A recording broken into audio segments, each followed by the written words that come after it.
ठीक है, ध्यान दीजिए सब लोग। ये कोई रोज की ब्रीफिंग नहीं है।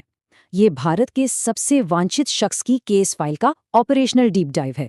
उसका काम करने का तरीका समझना, उसके साम्राज्य को ट्रैक करना और हमारी राष्ट्रीय सुरक्षा पर उसके असर का विश्लेषण करना, ये सब आपके करियर का एक बहुत जरूरी हिस्सा होने वाला है। तो पूरा ध्यान यहीं पर। चलिए, इस केस फाइल को खोलते हैं। तो केस की जड़ में जो बात है, वो है एक बहुत बड़ा विरोधाभास। एक तरफ हेड कांस्टेबल इब्राहिम कासकर, एक ईमानदार अफसर जिसने अपनी वर्दी की इज्जत हमेशा बनाए रखी, और दूसरी तरफ उसका बेटा, जिसने देश का सबसे बड़ा क्रिमिनल और टेररिस्ट सिंडिकेट खड़ा कर दिया। देखिए, ये सिर्फ एक परिवार की कहानी नहीं है। ये एक केस स्टडी है कि कैसे एक इंसान का माहौल और उसकी बेगाम चाहतें उसे कानून के बिल्कुल उल्टे रास्ते पर ले जा सकती हैं। कहानी शुरू होती है 1970 के दशक की मुंबई से। उस वक्त का डोंगरी इलाका समझ लीजिए अपराध का सेंटर था, और यहीं पर एक जवान दाऊद ने लोकल गैंग्स की ताकत को बहुत करीब से देखा और जुर्म की दुनिया में अपना पहला कदम रखा। इसका ऊपर उठना बहुत तेजी से हुआ। छोटे मोटे हफ्ता वसूली से शुरू करके वो बहुत जल्द करीम लाला के ताकतवर पठान गैंग का एक अहम तस्कर बन गया। लेकिन उसकी सोच किसी के नीचे काम करने वाली थी ही नहीं। वो सिर्फ एक मोहरा नहीं बनना चाहता था, वो तो पूरे खेल को कंट्रोल करने के लिए सही वक्त का इंतजार कर रहा था, और वो मौका उसे बहुत जल्द मिल भी गया। ये बयान 1984 का है, कोर्टरूम का। ये इस बात का सबूत है कि उसके करियर की बिल्कुल शुरुआत में ही हमारे जस्टिस सिस्टम ने उसे एक मामूली अपराधी से कहीं बड़ा खतरा मान लिया था। वो सिस्टम को सीधे सीधे चुनौती दे रहा था, और ये तो बस शुरुआत थी। और ये वो लम्हा था जिसने उसके करियर की दिशा ही बदल दी। पठान गैंग के सरगना आलमजेब और अमीर ज़ादा ने एक कस्टम अधिकारी को किडनैप किया था। फिरौती थी 2 लाख रुपए। सोचिए उस जमाने में ये कितनी बड़ी रकम थी। इस पैसे को वसूलने की जिम्मेदारी दाऊद को दी गई। ये उसकी वफादारी का इम्तिहान था। लेकिन जैसे ही पैसा दाऊद के हाथ में आया, उसकी लालच उसकी वफादारी पर भारी पड़ गई।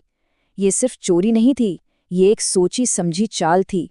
उसने पैसों का एक बड़ा हिस्सा अपने पास रख लिया और पठान भाइयों को ये कहकर टाल दिया कि बस इतना ही मिल पाया।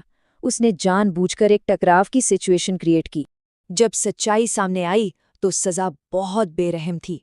उसे सबके सामने बेइज्जत किया गया और गैंग से बाहर फेंक दिया गया। लेकिन ये बेइज्जती उसके लिए अंत नहीं, बल्कि एक नई शुरुआत थी। इसी जिल्लत ने उसे अपना खुद का साम्राज्य बनाने का जुनून दिया, एक ऐसा साम्राज्य जो पुराने किसी नियम को नहीं मानेगा। इस डिसीजन ट्री को समझिए। ये एक अपराधी की सोच के विकास को दिखाता है। वो एक आम गुर्गे से एक मौकापरस्त बना और फिर एक सिंडिकेट लीडर। ये जो डी कंपनी मॉडल था, ये सिर्फ एक नया गैंग नहीं था। ये मुंबई के अंडरवर्ल्ड में काम करने के तरीके में एक बहुत बड़ा बदलाव था, जिसने सब कुछ बदल कर रख दिया। उसी बेइज्जती और बदले की आग से जन्म हुआ डी कंपनी का, और इसके साथ ही मुंबई में खूनी गैंग वॉर का वो दौर देखा जिसने शहर के हर नागरिक के दिल में खौफ भर दिया था। दाऊद ने अंडरवर्ल्ड के सारे नियम बदल दिए। हाजी मस्तान जैसे पुराने तस्कर हिंसा से बचते थे, उनका मकसद सिर्फ धंधा था। लेकिन दाऊद ने हिंसा को ही अपना सबसे बड़ा धंधा बना लिया।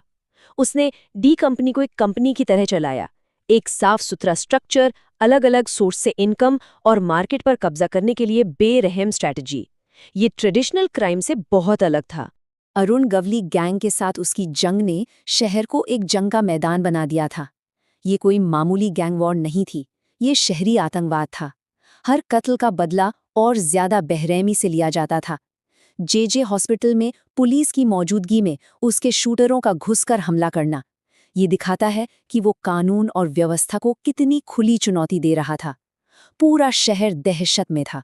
तो सवाल ये है, उसने अपनी फौज खड़ी कैसे की? सिर्फ पैसे से नहीं, उसने साइकोलॉजिकल मैनिपुलेशन का इस्तेमाल किया। वो बेरोजगार नौजवानों को टारगेट करता, उन्हें पैसा, ताकत और एक पहचान देता। अगर कोई मेंबर पकड़ा जाता या जख्मी होता तो डी कंपनी उसके पूरे परिवार का खर्च उठाती थी। ये एक शैतानी सौदा था, पूरी सुरक्षा के बदले में पूरी वफादारी, और इसी ने उसके लिए कट्टर मानने वालों की एक फौज खड़ी कर दी। और यहाँ से ये केस फाइल एक बहुत ही भयानक मोड़ लेती है। ये वो पॉइंट है जहां ऑर्गेनाइज्ड क्राइम नेशनल सिक्योरिटी के लिए एक सीधा खतरा बन जाता है। ये एक गैंगस्टर के आतंकवादी बनने की कहानी है।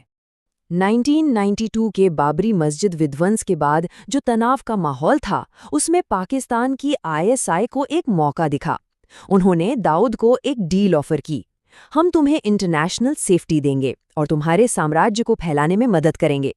बदले में तुम भारत में दहशत फैलाने के लिए अपने स्मगलिंग नेटवर्क का इस्तेमाल करने दोगे। ये जुर्म और आतंक का एक नापाक गठबंधन था और दाऊद ने अपने ही देश के खिलाफ सौदा कर लिया। और ये उसी सौदे का नतीजा था। 12 मार्च 1993 मुंबई को एक के बाद एक 12 सिलसिलेवार धमाकों ने दहला दिया। ये एक पूरी तरह से कोऑर्डिनेटेड आतंकवादी हमला था। उन धमाकों में 257 बेगुनाह जानें चली गईं। ये सिर्फ आंकड़े नहीं हैं, ये वो लोग थे जो उस सुबह अपने काम पर निकले थे और फिर कभी घर वापस नहीं लौटे। ये वो इंसानी कीमत थी जो शहर ने दाऊद के धोखे की चुकाई। और 1400 से ज्यादा लोग जिंदगी भर के लिए जख्मी हो गए। लेकिन सबसे गहरा जख्म शहर के भरोसे पर लगा। लॉ एनफोर्समेंट पर से जनता का विश्वास टूट गया। लोगों के मन में ये सवाल था कि हमारा सिस्टम हमें बचाने में नाकाम क्यों रहा। एक गैंगस्टर अब भारत का सबसे बड़ा आतंकवादी बन चुका था। 1985 में भारत से भागने के बाद दाऊद गायब नहीं हुआ। उसने खुद को फिर से खड़ा किया। उसने डी कंपनी को एक लोकल गैंग से एक मल्टीनेशनल क्रिमिनल कॉरपोरेशन में बदल दिया, जिसे वो एक सीईओ की तरह चला रहा था। ये अब सिर्फ हफ्ता वसूली या तस्करी तक ही सीमित नहीं था।